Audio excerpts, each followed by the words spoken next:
All right. So with a few technical things fixed, we're ready to go. And I'd like to greet you warm welcome to this last pre-June session for the People's Forum around Stockholm 50 that we're organizing. And today we will look at both good real solutions as well as dangerous distractions and false solutions. And we have a really amazing lineup of folks that will share their experiences and thoughts around these issues, both here in Stockholm at the ABF-huset, which is also the venue for the People's Forum that will take place just a week from now, 31st of May to 1st of June. 50 sessions of all kinds of issues with people from all over the world will gather here for some pretty amazing days. We're absolutely convinced and hope to see many of you here. And also then there will be some streaming of some of the sessions. So this is a great pleasure for me to have dear friends from various movements, organizations and backgrounds to join us today. And as you can see maybe here from the lineup, it is going to be a presentation first by Alex Rapalovic, who is the director of the Fossil Fuel Non-Proliferation Treaty. And he will tell you more about this very fascinating initiative that has taken a tremendous kind of momentum in the last 1.5 years and really speaks to a real solution. We'll have Dipti Bhatnagar from Friends of the Earth International, based in Mozambique, who will also share some perspectives on real solutions, the kinds of energy system that we really need to replace the fossil fuel system with, and also have been working a lot to fight false solutions and dangerous distractions in many different ways. And she'll be able to share some of those experiences as well and insights. We'll have Teresa here, Anderson from ActionAid International, who is also working on many issues, agriculture, land issues, climate justice, and many other things. And she'll talk specifically today about net zero as a dangerous distraction or a false solution. We have Åsa Larsson Blind from the Sami Council, far up from here in the north of Sweden, who will also speak to some very dangerous distractions, and particular sharing some of the experiences from last year's fight against geoengineering experiments that were planned for the area around Kiruna, where she is based.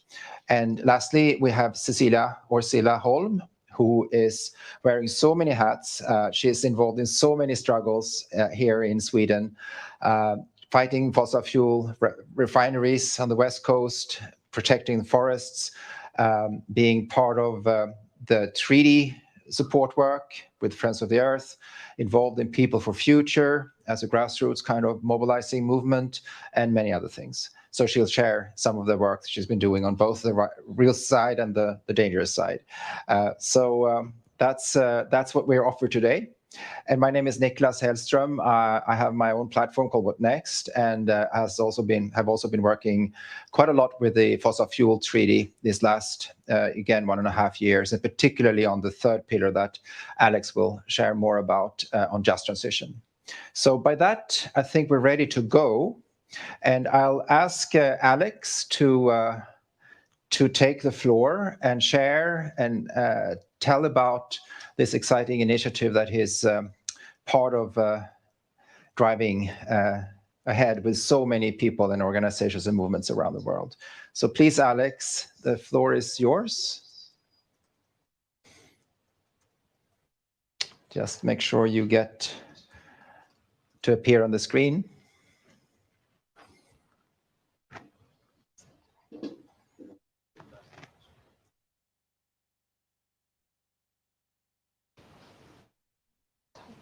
Talking.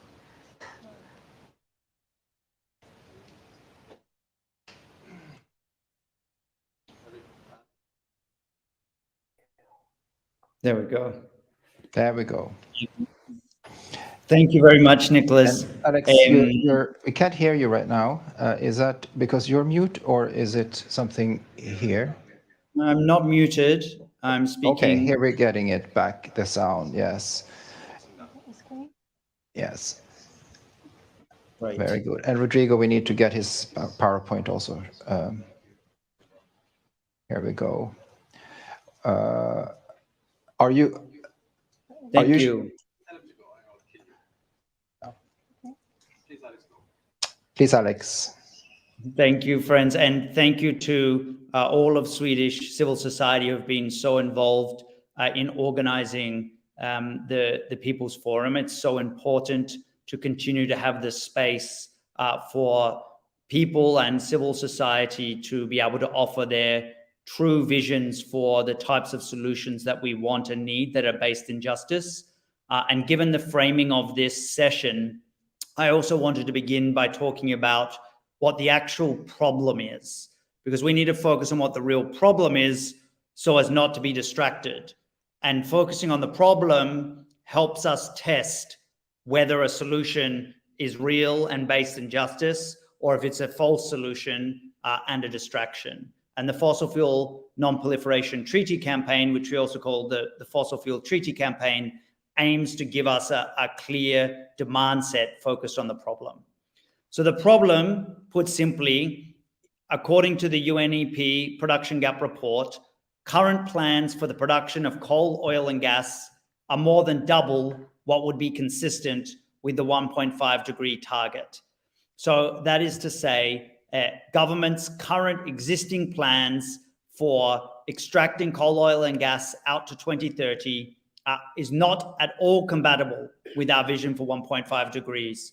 So we need to have a significant change in this coming decade if we are to address coal, oil, and gas. And of course, coal, oil, and gas are responsible for 86% of all CO2 in the atmosphere, or additional CO2 in the atmosphere. So there's the biggest driver of climate change.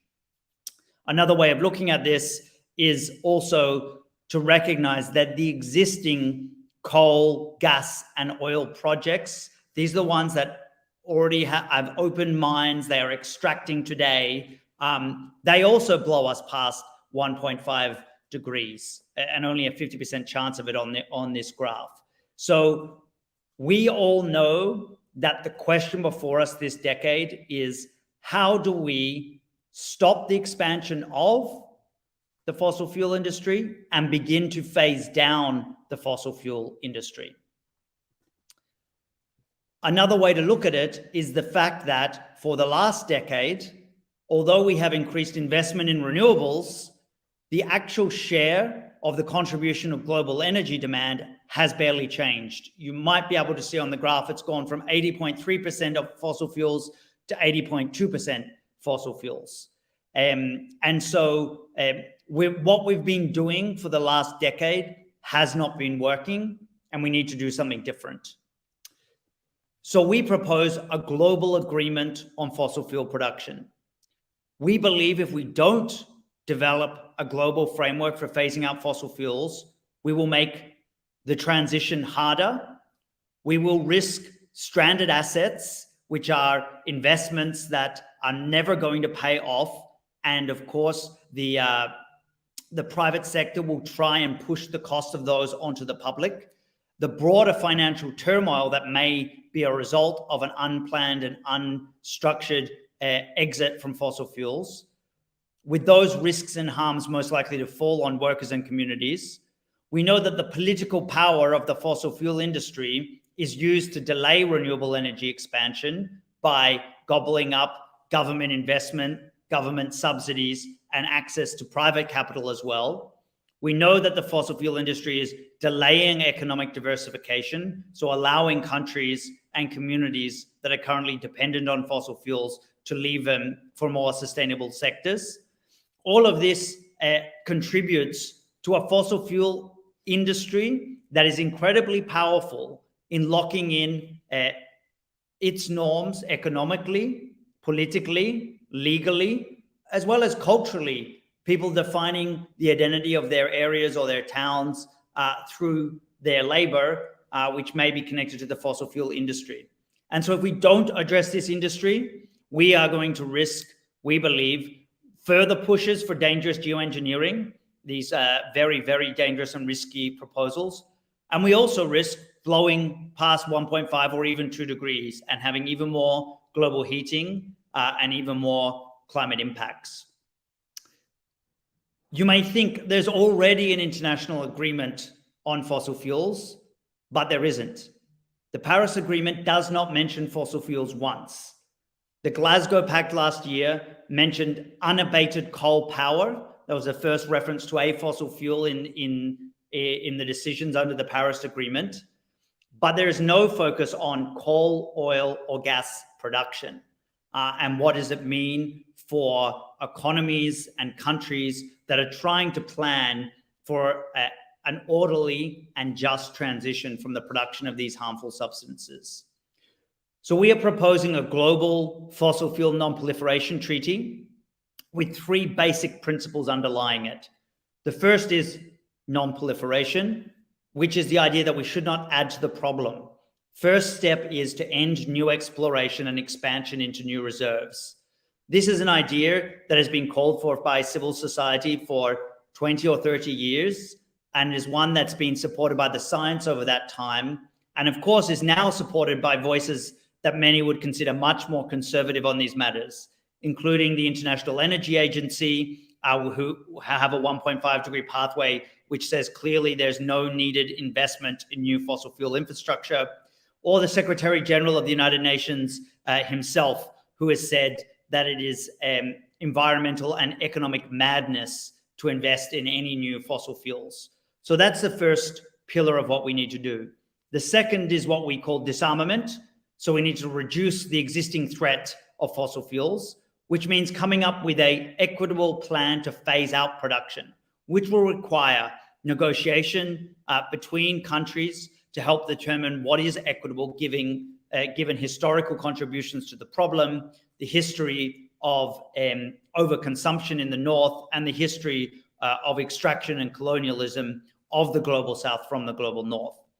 And the third pillar to help realize that is the global just transition. So these cannot be dealt with apart from the other two. It's not that we can simply end our plans for expansion and then plan a phase out. We also need to be ensuring that we are resourcing our phase out to be just. And Nicholas mentioned that he'd been involved in a series of workshops last year looking at this question. And I think there were 3 key elements we think are particularly important for the global just transition. So it must ensure energy access for all so that people can lead a dignified life. And that means getting out of not just fossil fuels, but the corporate controlled, privatized, centralized energy systems that define energy systems globally today and have left billions of people without any energy or far too little energy. The second is to support economic diversification in countries and communities that are dependent on fossil fuels, whether that's replacement for income for social services or it's for more productive economic activity.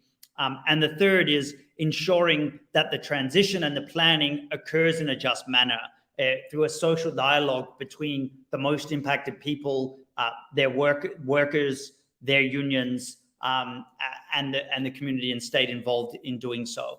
And all 3 of these elements, a global norm of no new fossil fuels, a global plan for equitable phase out, and global support for a just transition, are missing in our international governance and discussions. And we are calling for the Stockholm Plus 50 conference to recognize this gap urgently. So the Fossil Fuel Treaty Initiative is a civil society initiative. Many of the organizations that make up the global climate movement are members of the network. There are over almost 1,500 organizations from every continent. And we want to work to change the norms on fossil fuels, to provide the missing frameworks and mechanisms in global governance, and to help grow the movement for a just energy transition by making sure that in our demands on fossil fuel supply, we center the needs of equity and analysis that leads with solutions. So we are working to motivate cities, local governments, states, and national governments to endorse this idea. We're working to increase transparency and accountability on plans for fossil fuel production with our research plan. And we work to complement and in concert with the existing campaigns in our movement on frontline resistance to fossil fuel projects and on the finance campaigns that are cutting off the money for these projects.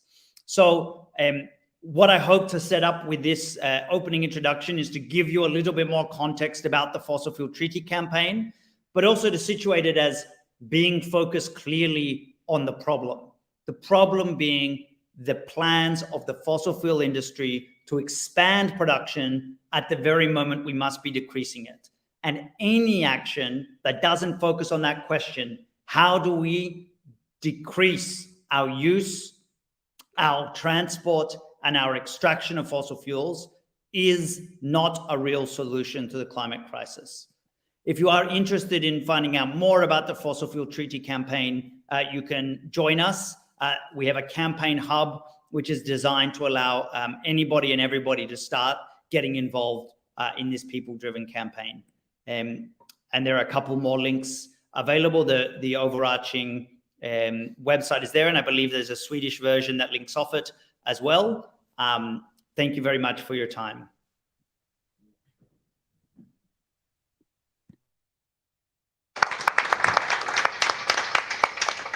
Thank you so much, Alex, for that.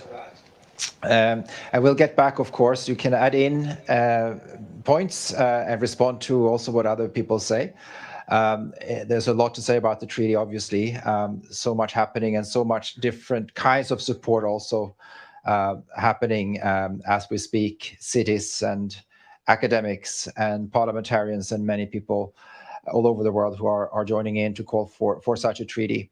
We'll just move on here and then we'll get into more of a discussion. So I'll ask Dipti to now take the floor. And as I said, Dipti is based in Mozambique, has been working across the board on fighting bad, dangerous distractions for solutions, but also, I think, increasingly focusing also herself as well as the network and the organizations she's with on real solutions, and not least on the kinds of renewable energy that we'd like to see, recognizing that the next battlefront after we've defeated the fossil fuel industry will certainly be the one between good and bad renewables, good and bad solutions, so to say.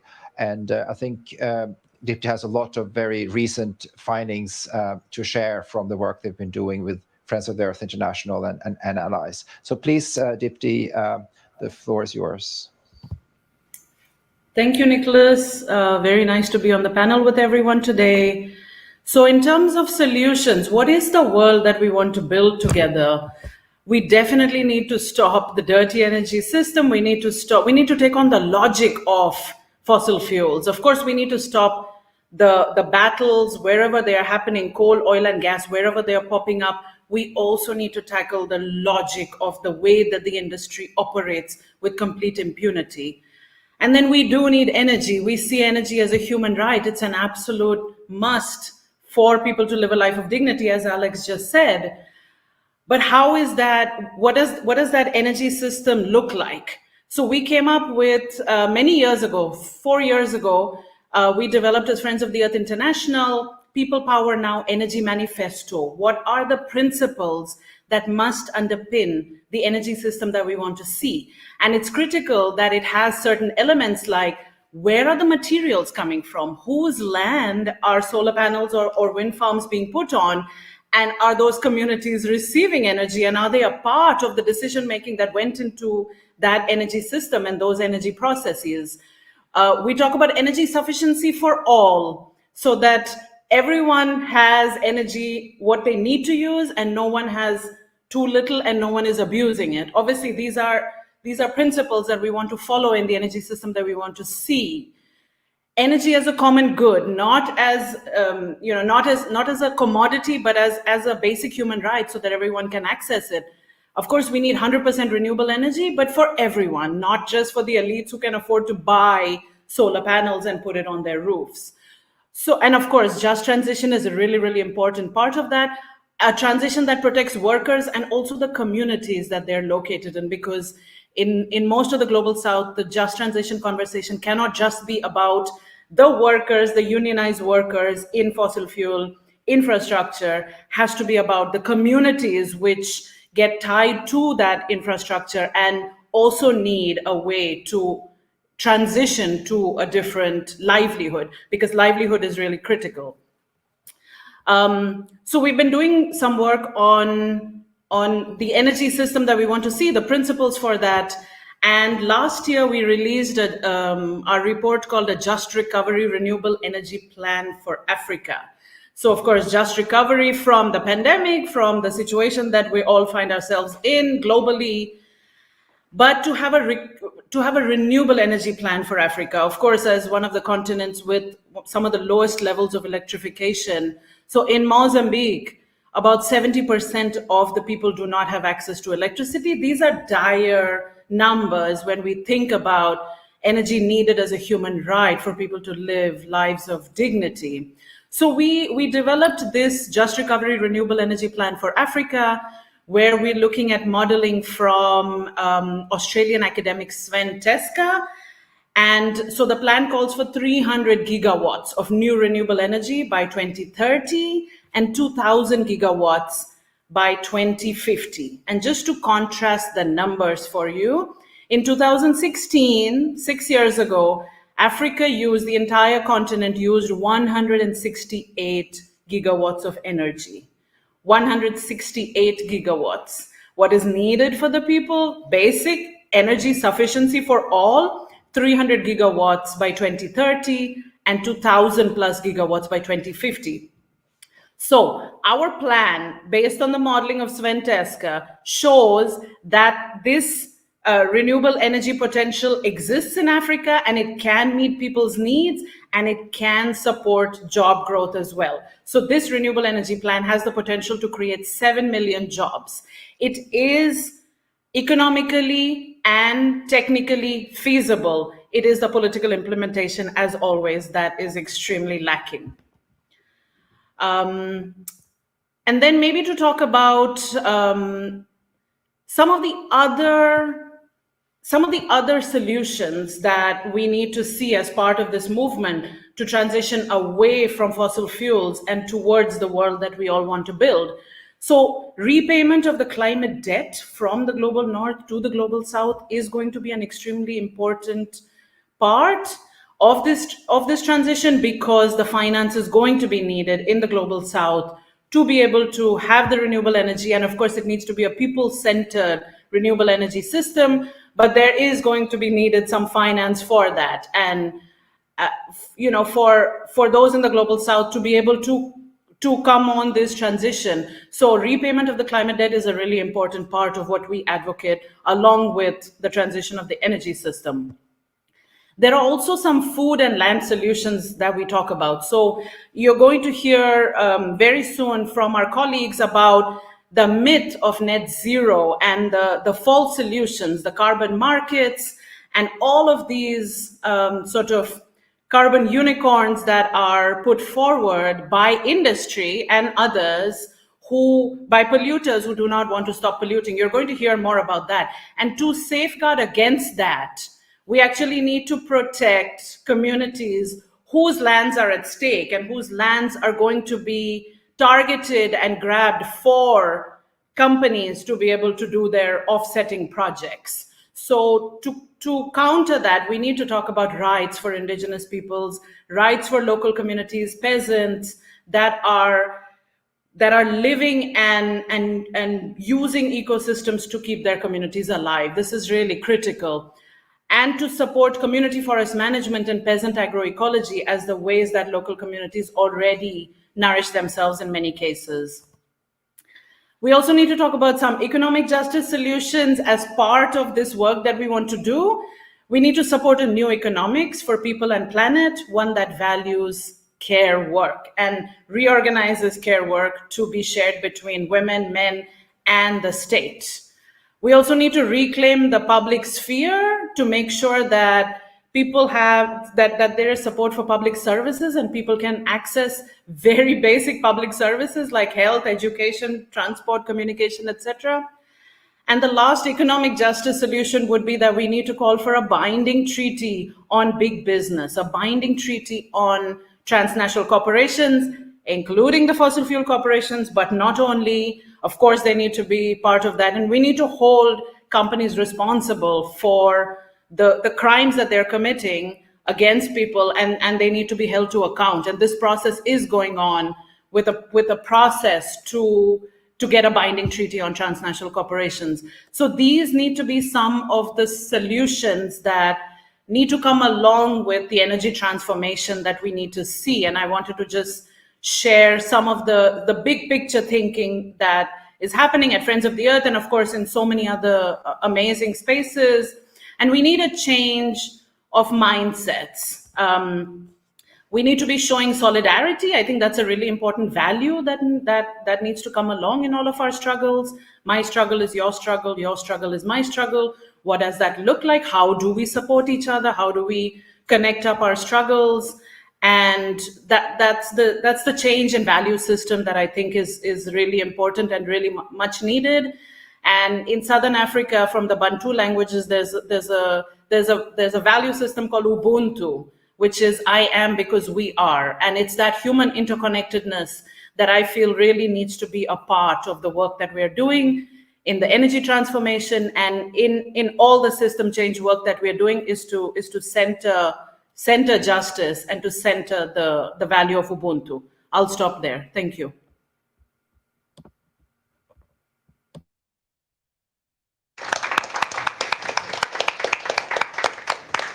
Thanks so much, Dipti, for that.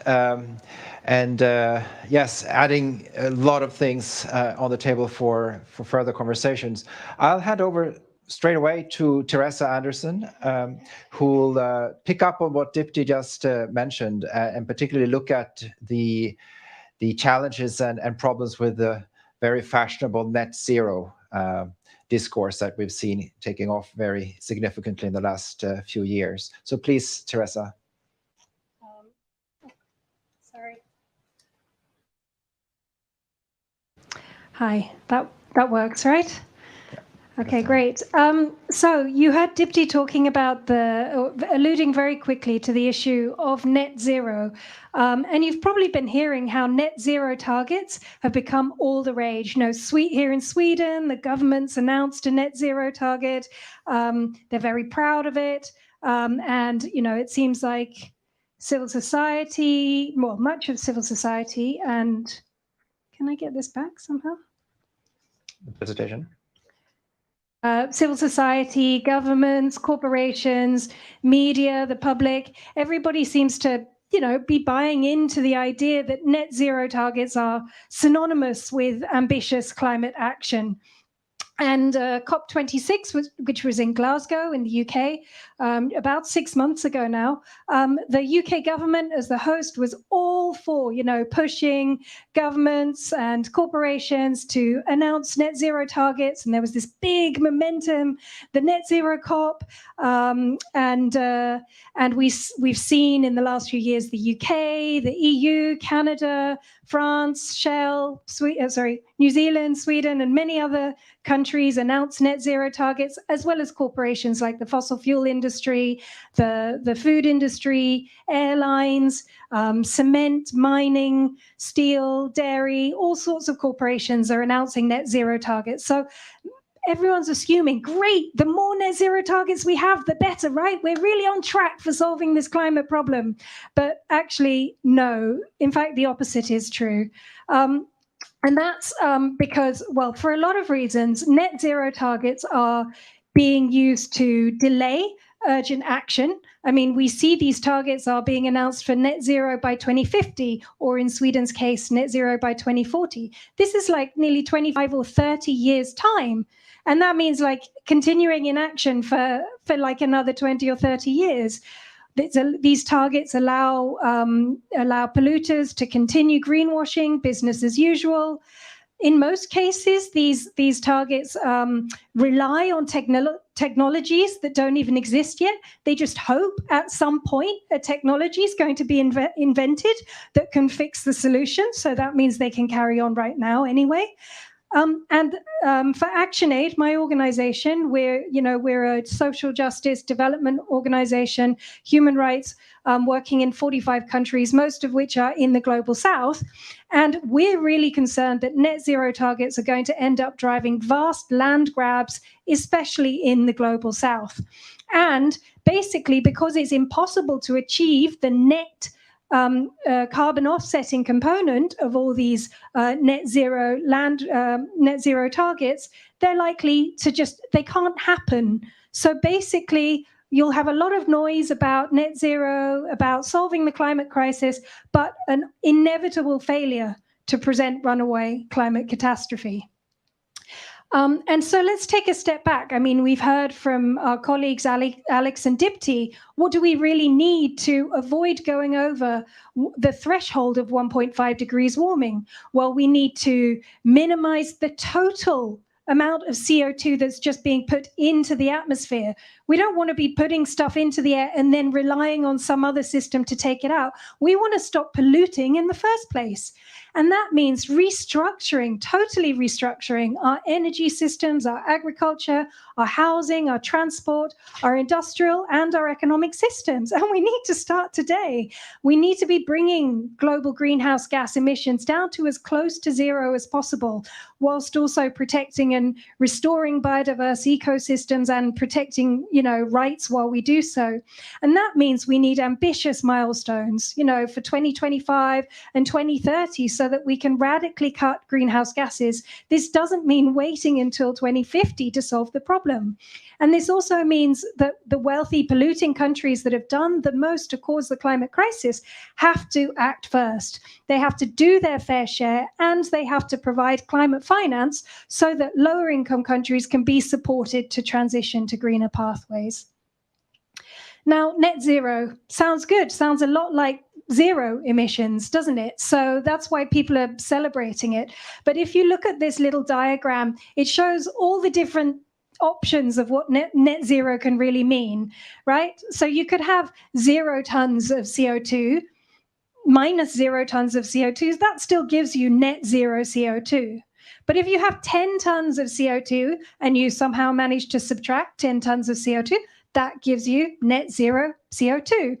You see where I'm going with this, right? So if you have 100 or 1,000 tons of CO2 pollution, that means if you promise to subtract 100 or 1,000 tons of CO2 from the atmosphere, you can theoretically get also to net zero CO2. But these two words, net zero, they're the same, whatever scenario, even though these are totally, totally different pathways to getting there. And really, which version of the net zero pathway makes a huge difference on whether this target is meaningful for the climate or achievable. And so we shouldn't accept net zero targets at face value, because the net in net zero just needs to be really scrutinized. How big is that net? How are we supposed to remove the carbon from the atmosphere? And when we do so, who's that going to impact? And is it even possible? Because the bigger the net, i.e. the more carbon offsets, the more carbon capture, the more dangerous the implications. And in most cases, it really is heavy greenwash. So how do we normally remove carbon dioxide from the atmosphere? Well, really protecting and restoring biodiverse ecosystems are our only realistic option. But, Earth only has a certain amount of land capacity. We don't have extra planets on which to plant trees.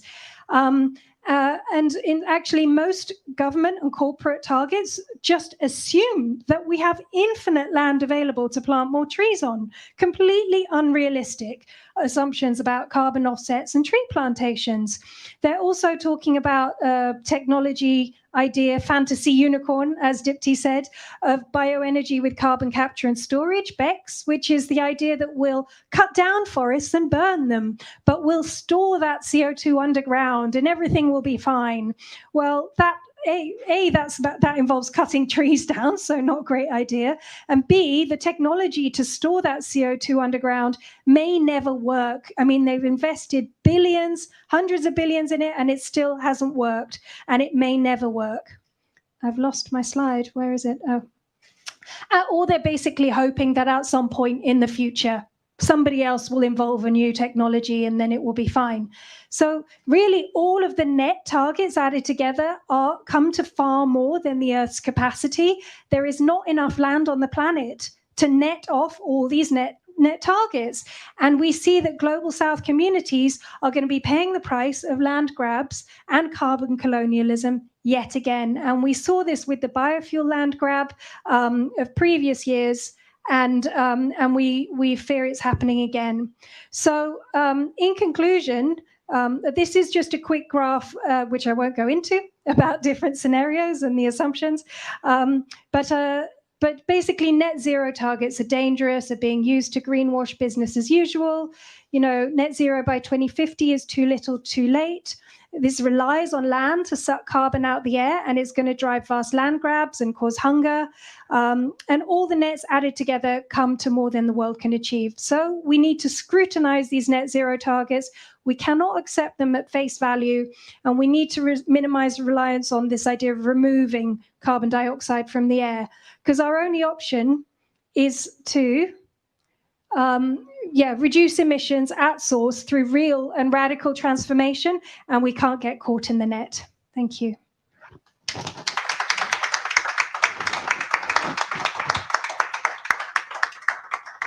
Thank you, Teresa, for that. We are hence seeing now a really alarming situation where these suggested sort of solutions that really aren't solutions, that in effect are creating a delay, an evasion, a way to escape the radical, transformational, systemic change that we need, is driving us into a situation where we're getting into more and more of a sort of panic situation, right? This idea even of a carbon budget is something to really think about quite carefully, because there's really no budget left. We're way over any safety already. There's really no alternative to drastically change and stop polluting, which is what Alex talks about, a treaty to make sure that we stop production of fossil fuels. Now, with these net zero targets and other things, this is kind of allowed to continue. And as Teresa said, and I think also Dipti mentioned, the idea of sucking up after it's been polluted into trees or in machines or other ways is, of course, very, very problematic. It's not realistic. It has many, many side effects, consequences on communities, on ecosystems, etc. Now, that's bad enough. But what happens when it continues to get delayed, the changes we need to do, and people start talking about some really drastic measures to not even address the abundance, the too much carbon dioxide in the air by sucking it down, but actually trying to stop the sun from heating. So that's the idea of solar geoengineering, to dim the sun by spewing particles, for example, up into the atmosphere, mimicking volcano eruptions that evidently decrease the heating. There's a lower average temperature, but of course it's further destabilized. It's a very, very disturbed system already. And the attitude that goes along with that in terms of thinking that you can control this and in some kind of planetary geoengineering measure, dial down and mitigate a problem that is already so vast. And that's exactly what we're now fearing will become something that is not just a crazy idea, but something that gets normalized into real deployment and locking in the whole world into something that very few have had a say about. And it got really close to us last year when we found out about an experiment being planned for the north of Sweden on Sami territory. And I'll let now Åsa Larsson-Blind from the Sami Council take the stage to share more about how they got involved and successfully countered this particular experiment as a very important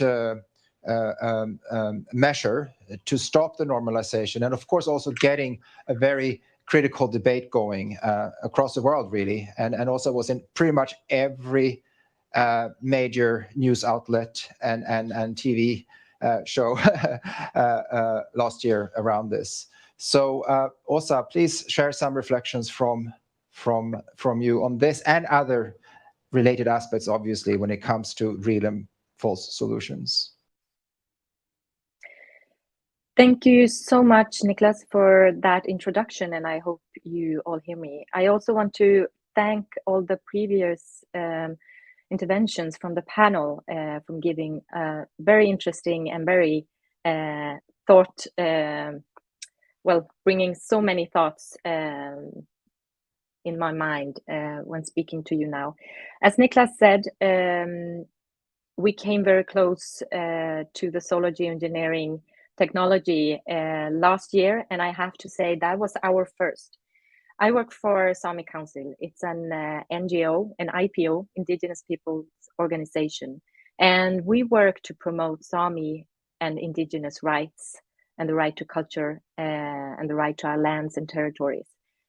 And by doing so, our main priority, it is to secure the natural ecosystems and the restoration of the natural ecosystems, because our territories are what sustains us, because our traditional livelihoods depend on our natural surroundings.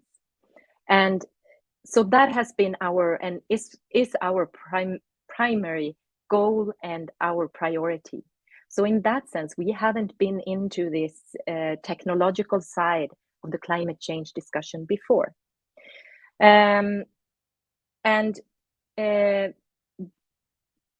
Niklas said, we were alarmed last year in February that it was testing planned in Giron, in Kiruna. And at first we didn't really understand what it was about, but so it was a very quick learning curve. But when we understood that, as Niklas said, it was almost like manufacturing a great giant volcano outbreak, we quite instinctively reacted that you don't do that to nature, you don't do that to Mother Earth. That contradicts what we believe is respectful. And since our need now, as also we have heard before by the panelists, we need to sort out and to phase out all these false solutions. And we need to focus on what we know now and have been knowing for quite some time, what is needed to actually target the root causes of climate change. And this new technology of solar geoengineering is not doing that. It's not a solution to actually target the causes of climate change. It's only a matter of treating the symptoms.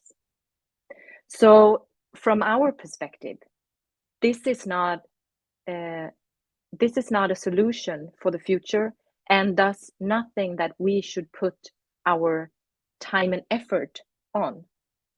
And we see the great danger that it takes the focus out of what we really need to do and the urgency in actually cutting emissions and actually treating the causes of climate change.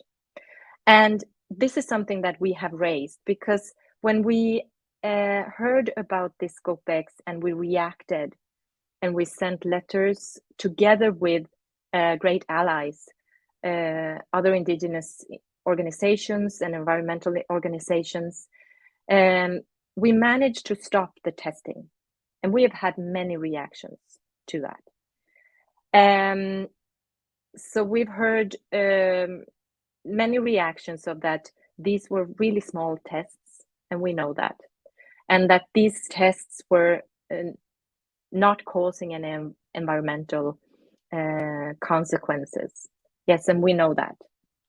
But what is the reason that we actually wanted to stop those tests planned in Giron was that it is part of a bigger goal to develop the technology of solar geoengineering. And that is not something that Sami Council as an organization, with our priorities of securing natural ecosystems and securing the basis of our traditional livelihoods and our culture, that is not a priority for us. So we raised our voice and said that this is not part of our chosen future. We do not want the tests like this legitimizing this development on our territory. And we were successful together with our allies in stopping this. But the discussion has been ongoing. And I can say that it's a tremendous interest in these technologies. And I see why, because this technology is pictured to have kind of a quick fix to the climate crisis, as of being kind of a plan B.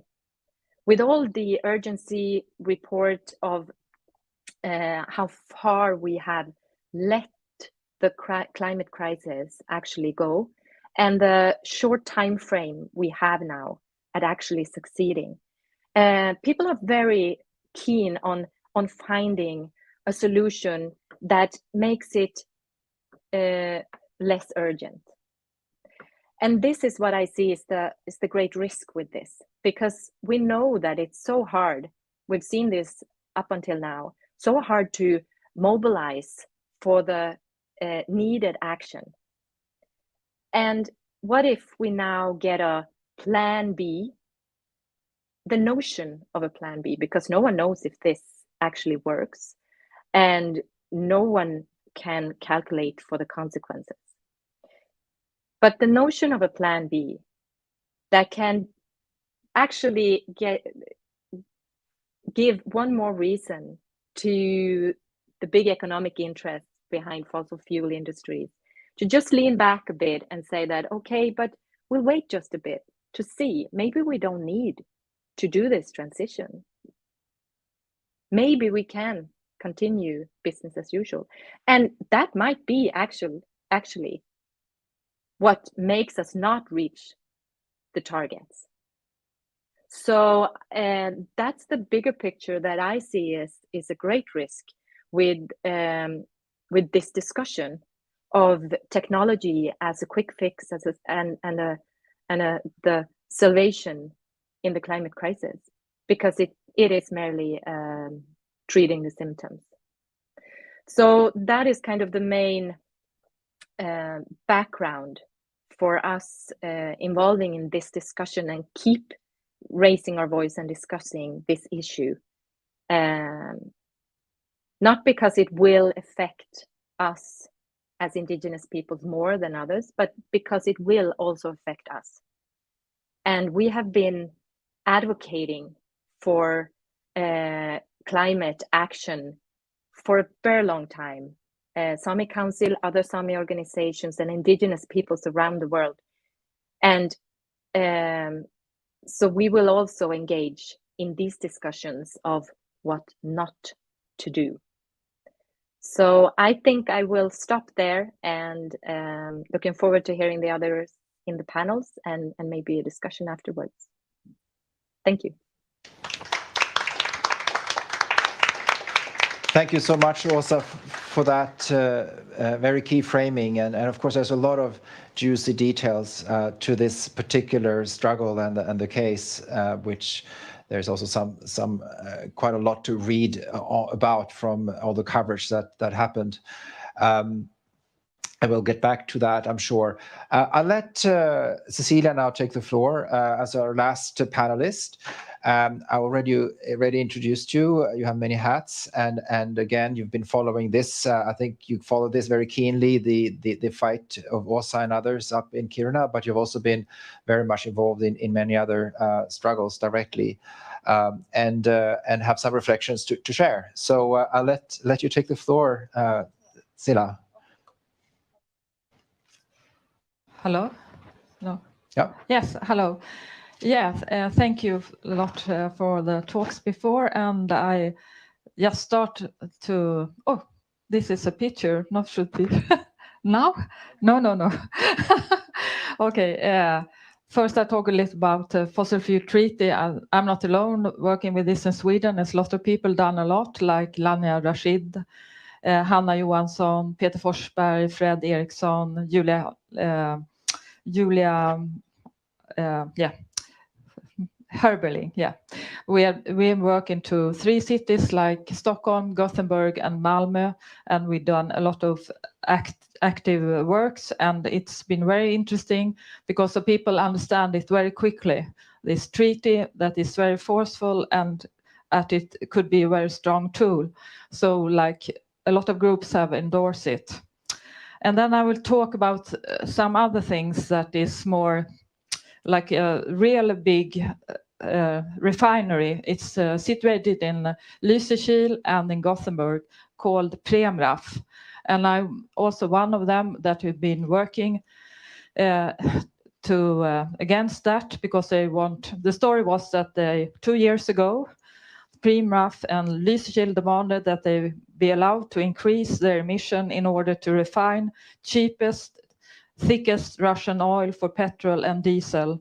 But it was a very, very strong opposition from the environment movement. And we were working very well together, like a lot of organization. And finally, Prem eventually withdraw the application. And it was really like we celebrated, we were so happy. And we had been like cycling across this country, a lot of boats out. It's been like orchestrating a lot of groups together, really well done. But it was just for, I don't know, maybe 1 day or something, because it was another plan. And the other plan was that it should start to have this biofuel instead in Lysekil and Gothenburg. So now in April 26, we went down again to meet the court about that they should be able to rebuild this refinery to have this biofuel.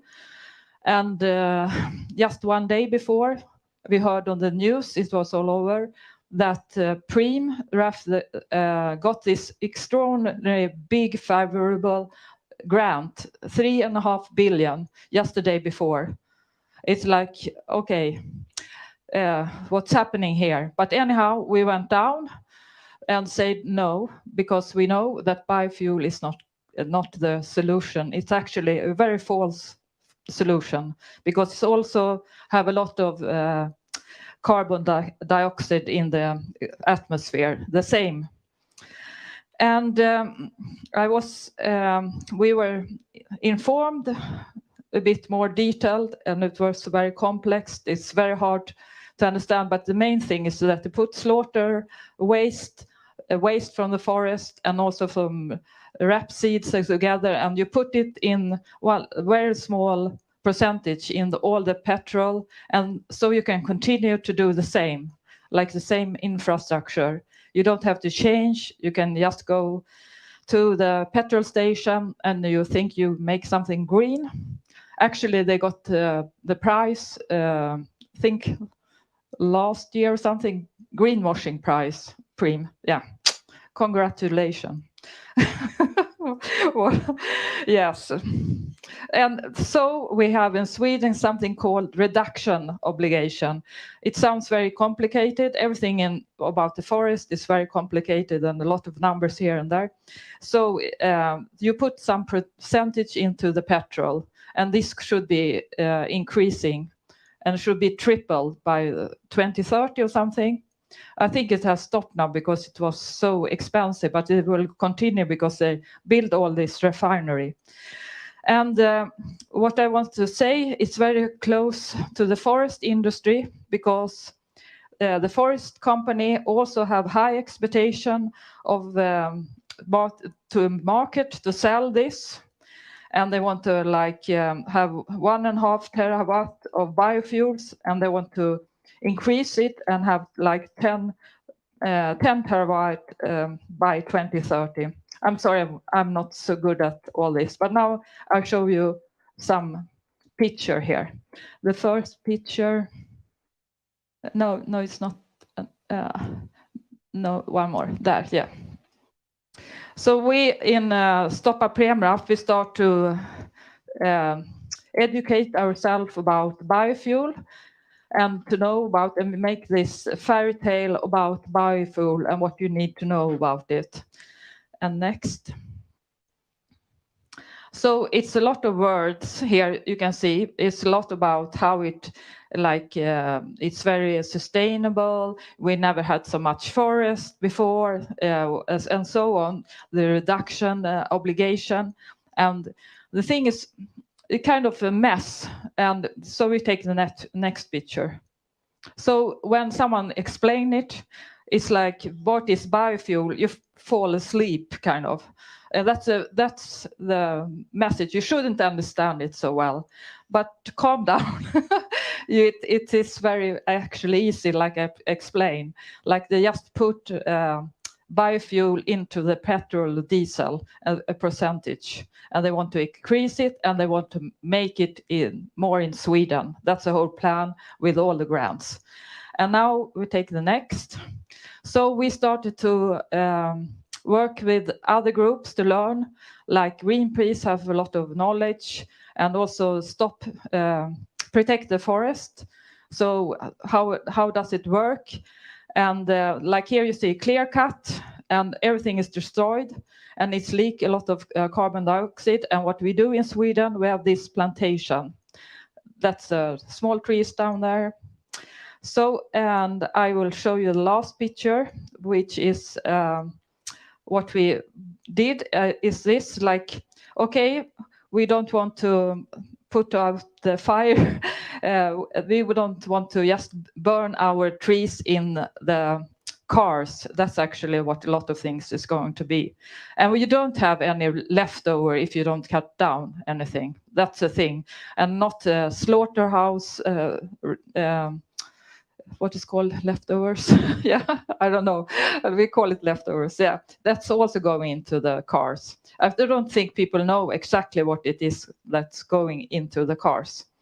So, and the last thing I want to speak about is, like, a lot of people are very much engaged in groups and movements, like supporting, for example, Fridays for Future is a group called People for Future. It's like a response for like adults, and also it's Parents for Future, and Parents for Future International is coming here to Stockholm now.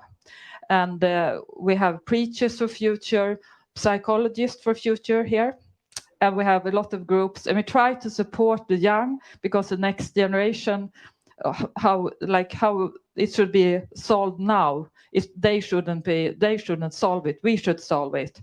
And we should go together and work together and make a big mobilization, everyone.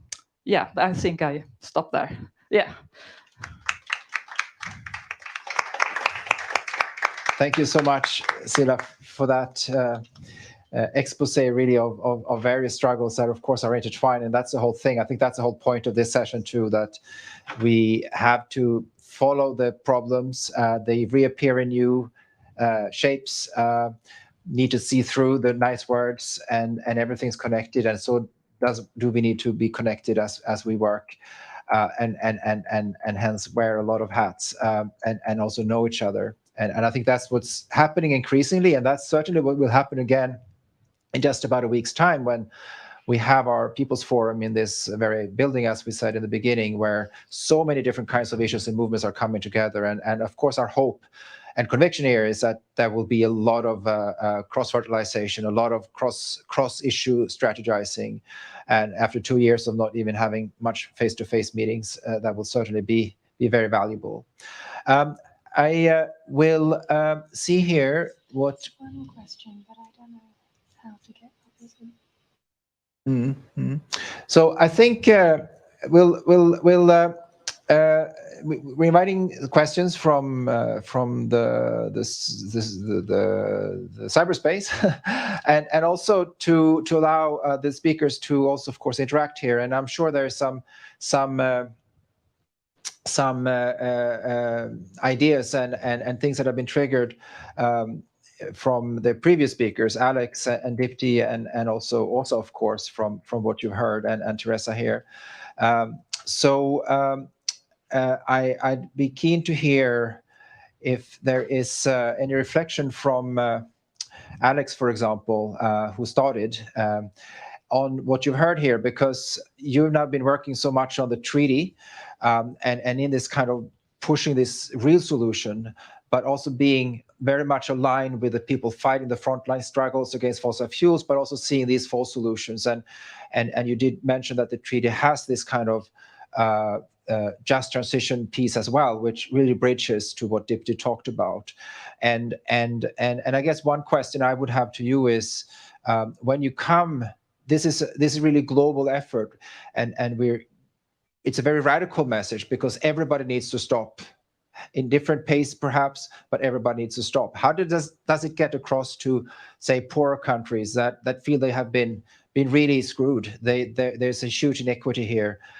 They sit on lots of fossil fuels, and now with the whole war too, and the prices going up, there's a potential earning here that they should rightfully have the possibility to exploit perhaps. And how do you see that in terms of giving the message that there's a better way, and how can the treaty address that whole dilemma that they find themselves with, as one example of a question? But you might have other things also that you'd like to reflect on, Alex. Thank you, Nicholas. And yeah, I mean, the first thing to say is that the fossil fuel industry has had almost 200 years selling itself as the deliverer of modernity and of wealth. And we live in a world that does not have shared wealth for most people, and does not have energy access for most people, which should make us pause and wonder what the truth is about fossil fuels. Because the idea that fossil fuels and fossil fuel extraction leads to wealth seems to be quite disproved in many circumstances. And Dipti could speak more clearly about what has happened in Mozambique since the discovery of a huge gas field there, but the result has not been an increase in prosperity for most people. I live and work in Colombia, and the regions that have the largest coal extraction are also the regions that are generally the most impoverished, with the least access to energy, and lowest levels of health and educational outcomes and so on. So the idea that there is some direct connection between fossil fuels and prosperity and health, I think has been disproved by experience. And in fact, the Fossil Fuel Treaty, along with many of our partners, will be releasing a report on the 1st of June, outlining the ways in which fossil fuels actually actively fuel the failure of our sustainable development agenda. If we look at the types of goals we set to try and make the world a healthier or more prosperous place, what we see is that fossil fuels undermine all of those objectives. They lead to less participatory or democratic governance systems. They pollute local air and local water. They don't deliver energy access. And of course, they fuel the climate crisis, the plastics crisis, and the biodiversity crisis. So they're a real challenge.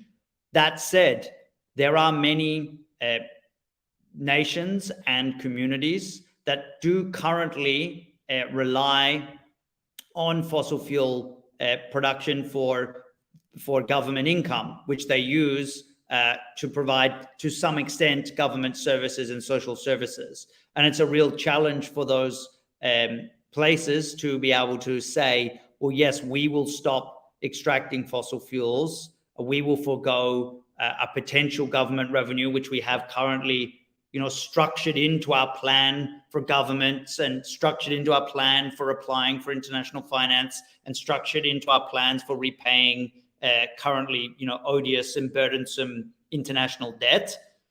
For them to say out of nothing, well, we'll just go it alone and unilaterally declare no new fossil fuels here. So that's why the treaty tries to make a distinction to say clearly no new fossil fuels needs to be a norm for everybody, but it's the governments and the states that have profited the most of the existing system which need to show leadership. So the idea that the United States of America can in any forum, in any place, describe themselves as a leader on climate, or that Canada could do the same, or that Norway could do the same, when these are sites of plans for new fossil fuel extraction in this decade, really highlights the challenge that we're in. And so then there are people and political movements and governments across the South point at places like Norway. We've recently seen in elections in Costa Rica, and say, if that's the model that Norway has had, then that's the model that Costa Rica could also have. And Costa Rica currently doesn't extract fossil fuels, but they have drawn on the example of Norway to try and justify opening fracking in Costa Rica. So if we want to see a real global movement of governments that are coming together to end the fossil fuel industry, then we need to have a conception of equity and fairness at the heart of it. It cannot simply be everybody stops at the same time, at the same pace, without any idea about cooperation, support, and reparations for the harms and damages caused by the history of extraction. So that's why we have in our proposal the three pillars, where we talk about setting the norm of ending expansion, considering what an equitable phase out is, and then ensuring that there is a just transition, which includes the needs for cooperation, solidarity, and support to realize the change. I would be quite interested in asking us or others in terms of the Scopex campaign, which were the issues or the messages that you felt best connected with people and got them most engaged in this campaign.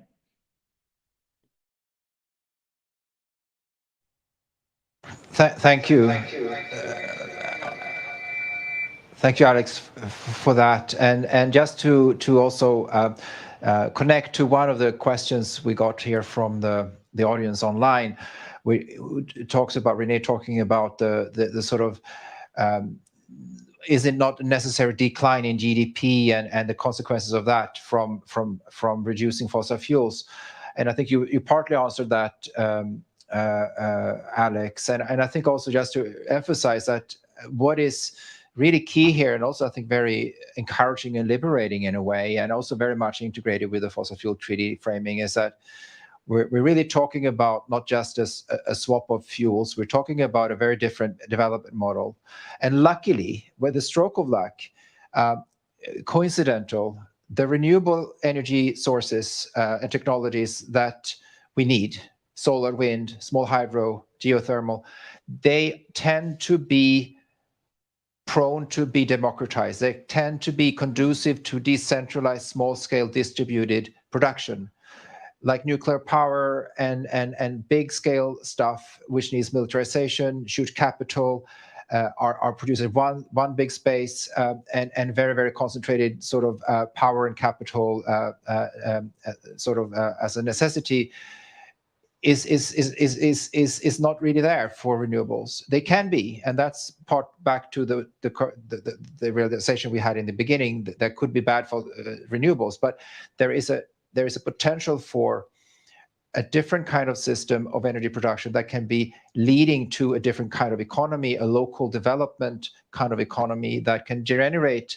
wealth and well-being, and possibly also share economic growth, of course, but also with other kind of measures of what really is important. And I think that's part of the narrative that we're seeing, and that's of course what Dipti talked a lot about from the work they've been doing in redefining an African development agenda based on people-centered renewable energy as the alternative to the fossil fuel centralized and very concentrated system.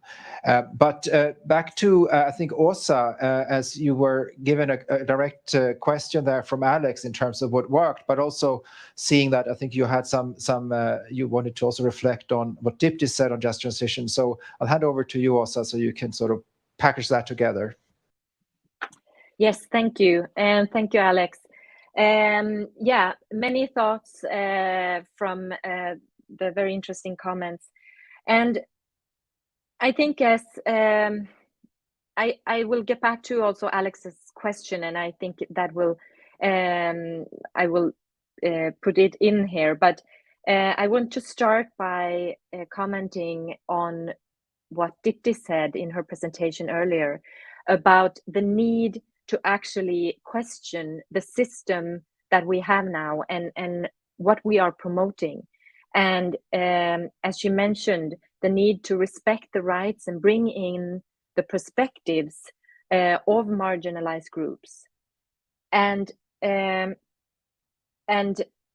that human rights, we need to kind of bring back the values that we want to promote, and question the basics in the faulty system that we have now, and that human rights need to be it needs to be the foundation that we do not jeopardize, and then as an outset then talk about how can we then have can talk about what a sustainable society would look like. And because now we see, as for us indigenous peoples, unfortunately we are still fighting for the possibility to participate in the discussions. We are still, just look at the last COP, that was a kind of a step forward, but still we are still not recognized as an equal part in the discussions. So we are actually kept from contributing to the solutions. And as Alex mentioned, biodiversity crisis is a great part of also the climate crisis. And it has been shown that within indigenous peoples' traditional territories, the biodiversity is actually declining less rapid than in other parts of the world. So we can see that there are teachings in indigenous peoples' traditional livelihoods. There are values there, and there are ways of and a worldview of sustainable resource use that we can contribute with. But when we do not have actually access to influence the decisions, we cannot secure our rights, we can't secure our cultures, but we cannot contribute and bring our good solutions to the table.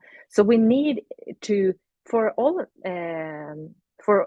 kind of all society's sake, bring in these perspectives that can be part of the solution. So, and I would say that that was maybe the part that made also people attached to our discussion about ScopeX. Not the technological specificities of that technology, but the main and broader discussion of that we need to talk of climate justice, when we need to talk about what is actually the solutions that we want to see for the future. And that was what we also joined together with other indigenous peoples in our open letter to Harvard and to ScopeX, on that we want to talk about the real solutions. And this is not one of them. And that was what was our main message in this, and also the ScopeX discussion. So actually we see it as a detour. We would like to talk about what Alex and also Dipti is talking about. What are the real solutions? What is the pathway for the future? But we are kept in these loops of force that are forcing us to kind of discuss what we do not want to see. So I would say that I hope that was the answer to also Alex's question. Thank you.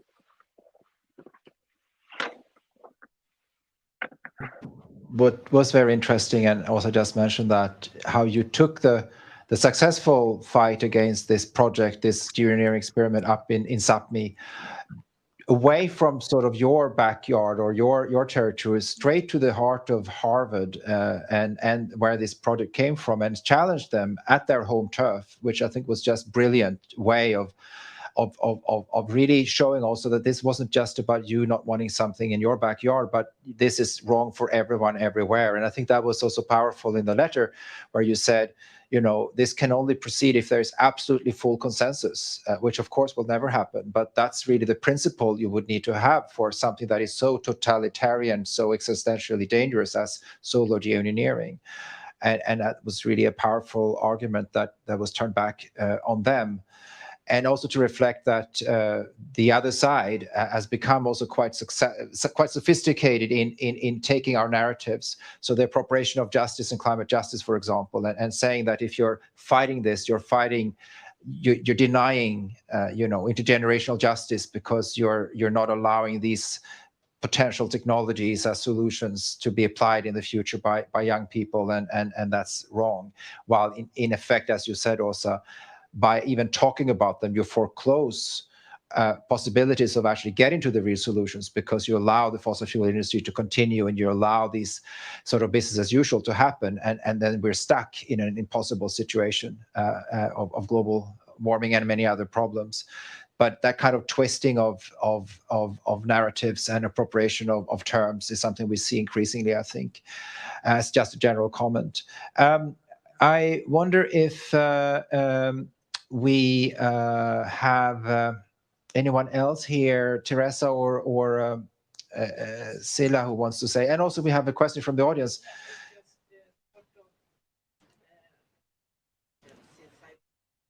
Yes.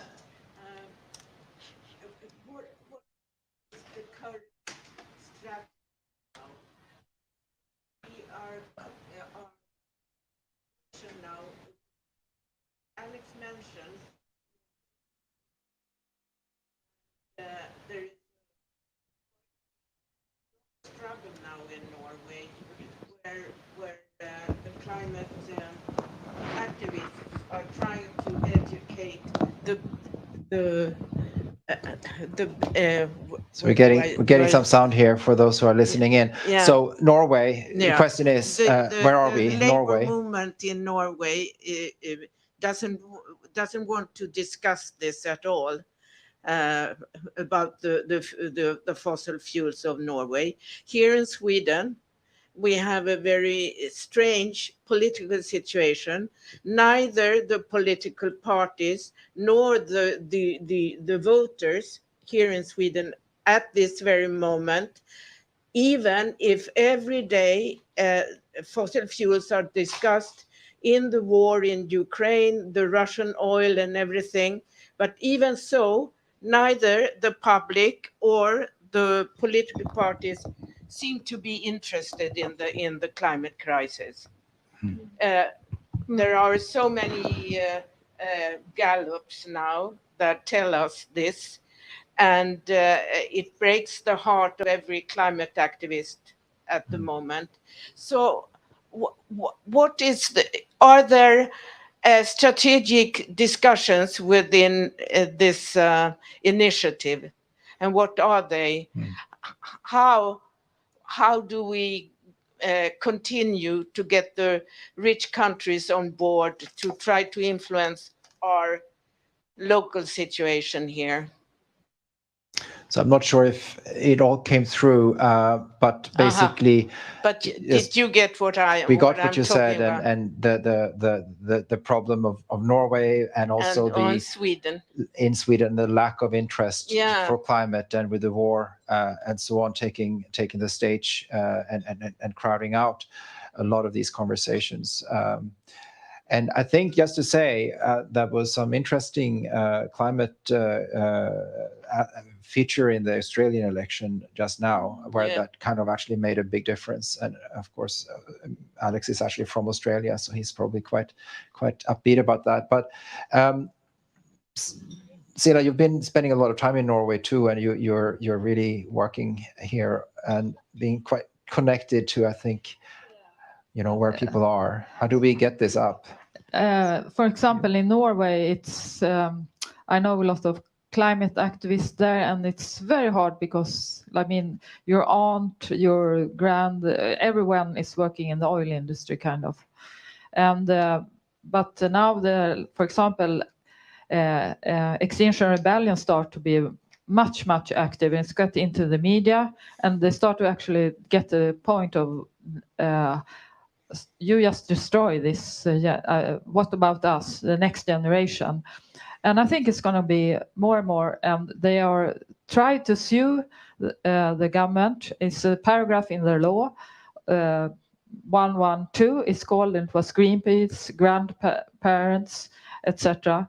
And but now it has some effect even in the government. But of course, like everything now, because of the crisis about, okay, where should we get the fossil fuel? Okay, we get it from Norway, even if it's expensive. And also, I really have to point out that we continue when we have put just biofuel, and we make a lot of destruction with biological diversity everywhere in all the country. But I just think, like I said, we need really to mobilize and not stop trying to mobilize and connect to each other, work together and collaborate and learn and educate each other about how everything is working. Okay, very good answer. I don't know. Oh, yeah. Thank you, Sila. That's great. Teresa? Yeah, I can also reflect a bit on your thoughts. I definitely agree with you that that sometimes it feels like this climate momentum, it comes in waves, and then sometimes it feels it disappears, but then something happens and it comes again, and we feel like this is the moment where we can push it through. And I felt that many times, the momentum and the disappearance many times over the years. Certainly after COP, it felt like, wow, we've not only reframed the language about net zero, because it felt like we did actually do a lot to change expectations, and we're creating a space for real zero and real solutions to be on the table. And then the war in Ukraine happened, and it felt like that story has disappeared. And contrarily, that many politicians are saying, give us more oil now, because which we do, as the climate movement, have the opportunity to do more to get better at pulling the solutions together, because we know that the resilience to the climate crisis, the solutions to get us more resilient to issues like Ukraine and the fuel scarcity and rising food prices are the same solutions that are going to address the climate crisis. So by shifting to renewable energy, we're less vulnerable to rising fuel prices, right? By shifting to agroecology, we're less vulnerable to rising food prices, caused by the fertilizer prices, which are rising due to fuel. So it's a big part of the solution. It turns out that climate solutions are actually part of our, solutions to conflict and global insecurity. And we need to do more to bring these together and center them in the narrative. And I suspect that civil society will start getting this act together, hopefully better this year. I would say that we, the point about the just transition is it has the potential to turn people who were formerly opposing climate action to be the most powerful advocates for it. In ActionAid, we did some development of principles for a just transition in other sectors, like in agriculture and extractives. And we realized that most just transitions have across them, like, they should really have 4 principles at heart. One is that a just transition has to address and not exacerbate inequality. And so it shouldn't be leading to land grabs like biofuels or disrupted climate like Scopex and solar radiation management. It needs to transform the system to work for people and nature and the climate. And it needs to have inclusive and participatory processes. So we kept on hearing about participation in this session. And it needs to have like the framework that helps people, supports people to make that shift. And we find that if you apply those 4 principles, then people can actually feel, if people feel reassured that there is something on the other side, that they're supported to make that shift to a better lifestyle than currently being exploited as a coal miner, then they can actually become the most powerful advocates for that transition. And so that's why these, we're bringing these stories together now and drawing alliances. And really that's the goal of the movement. So we have to center justice at the same time as we normalize the radical. So these are the 2 challenges that we have to do at the same time. Yeah. Thank you so much, Teresa. I wonder if Dipti would like to chip in on some of these points that relates to a lot of what you talked about in the earlier part of the session. And we started a bit late, so we're moving a little bit past the half hour, although we're getting closer to the end, obviously. But Dipti, I'd like to hear your thoughts.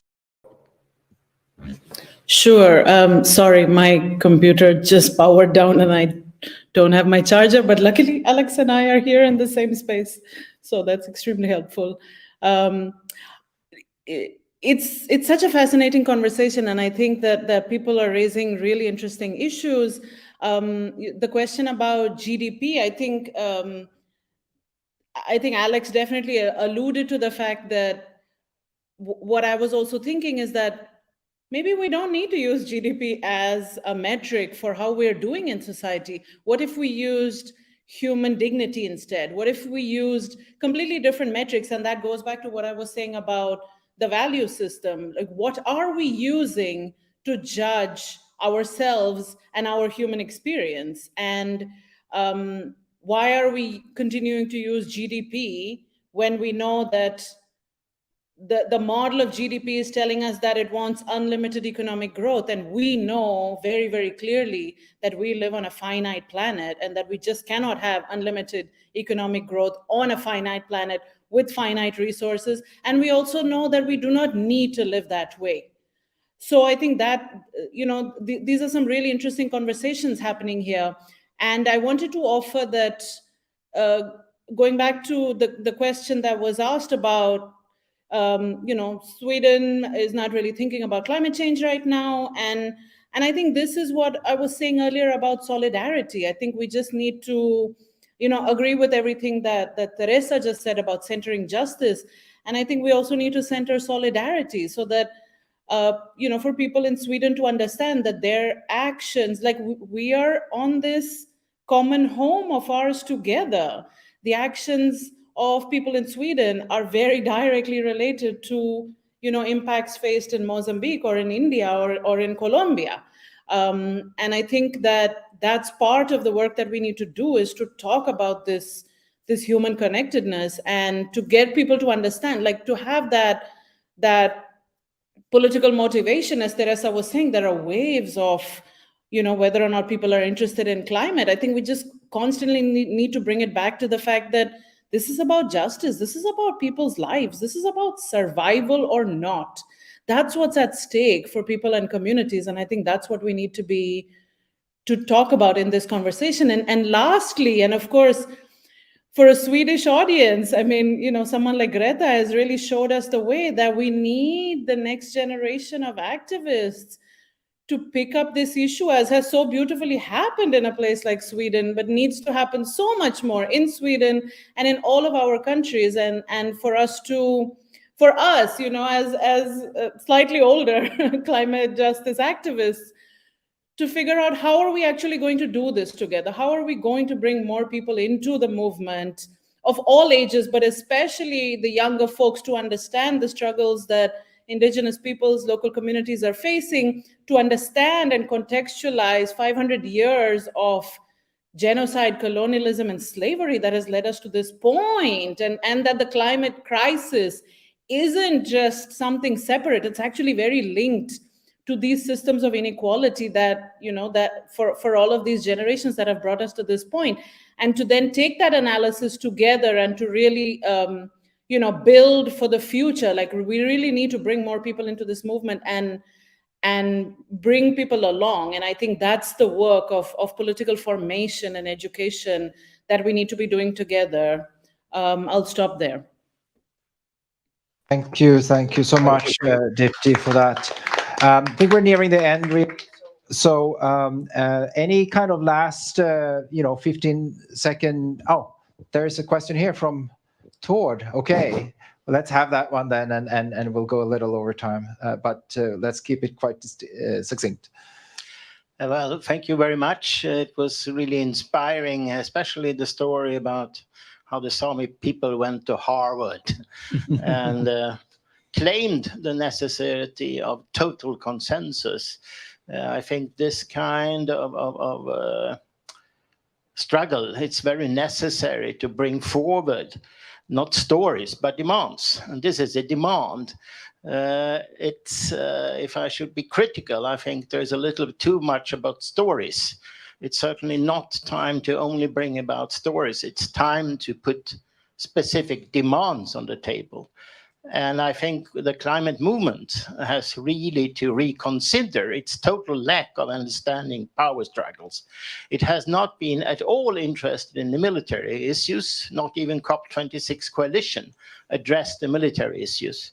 And suddenly, when this war, which is not certainly the first war, there have been much worse wars before the Ukraine war, suddenly they raised and immediately demanded, all the kind of actions related to Russian fossil fuel and Russian oil, which is, of course, not really the only problem. Now, Olaf Scholz is visiting South Africa, demanding land grabbing in South Africa, so they should continue their way of doing the green transition, including excluding Russian fossil fuel. Instead, they do land grabbing in South Africa.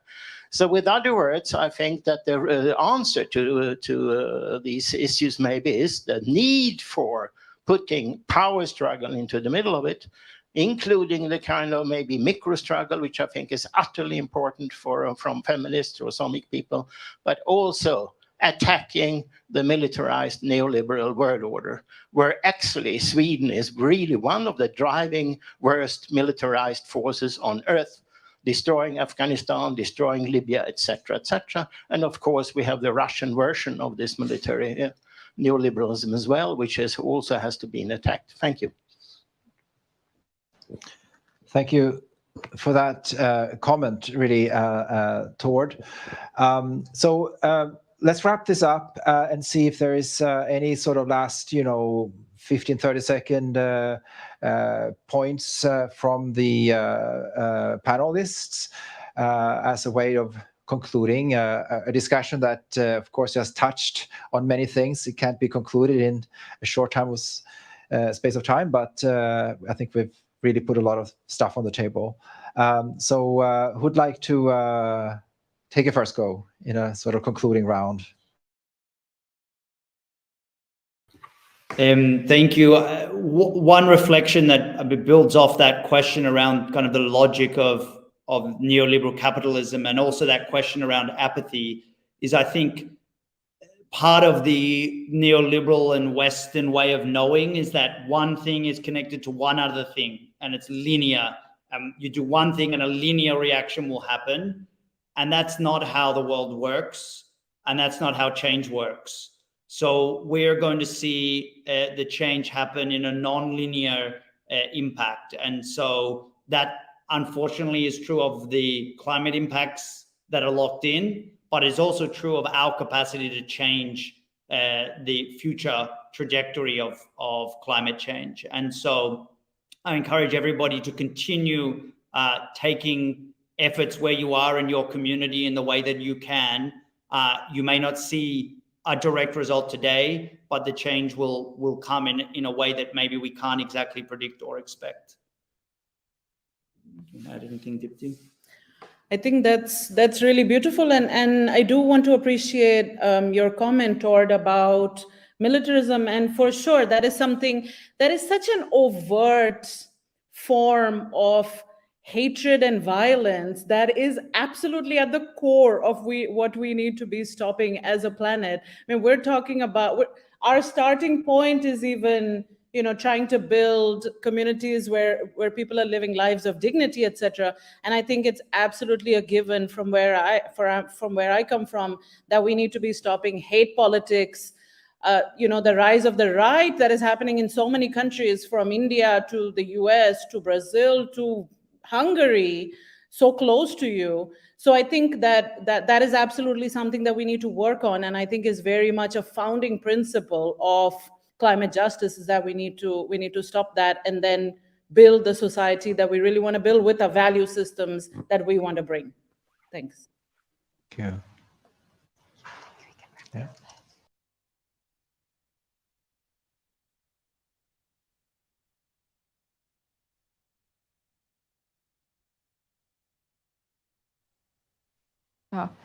All right, and I think it's very important to educate yourself and understand the links and parallel thing, like the fossil fuel industry works its way to continue, like with biofuel and land grabbing and whatever, and also, of course, to reach out and learn and get together and start beautiful transformation.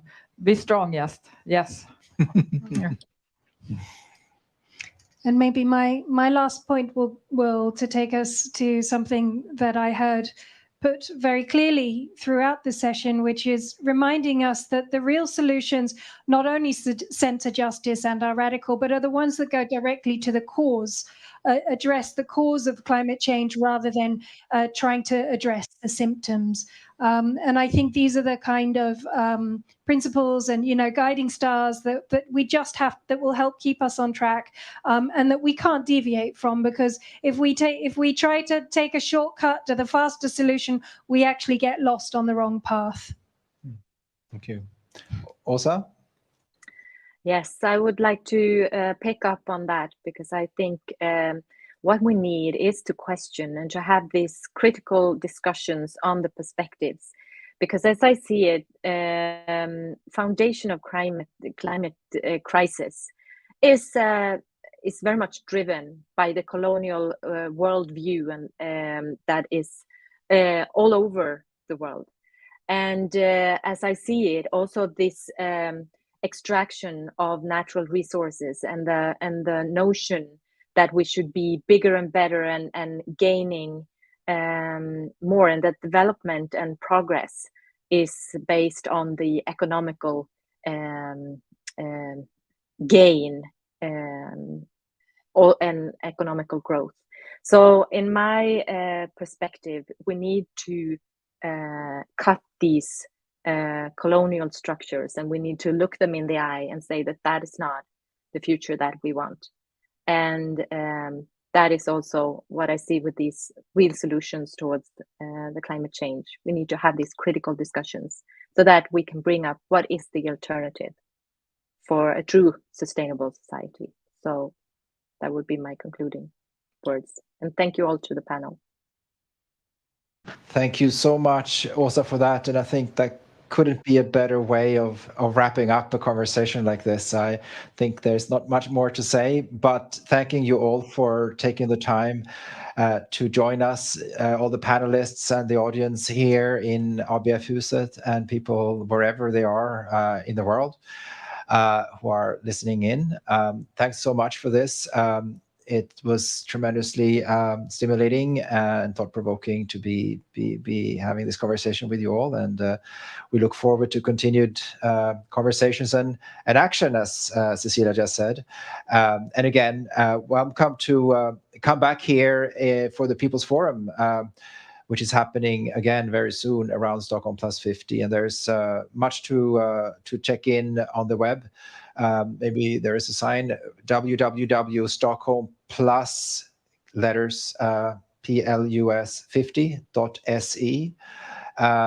there is much happening and a very, very interesting program of activities, and also many other things happening in the city around Stockholm 50, including several activities by the Fossil Fuel Treaty, which, again, as Alex said, is trying to really make maximum use of Stockholm to elevate this very, very interesting and inspiring momentum towards a real multilateral kind of process to dismantle the fossil fuel industry as a prerequisite for all these other things that we just have to get on with. So thank you, everyone, and we'll end here.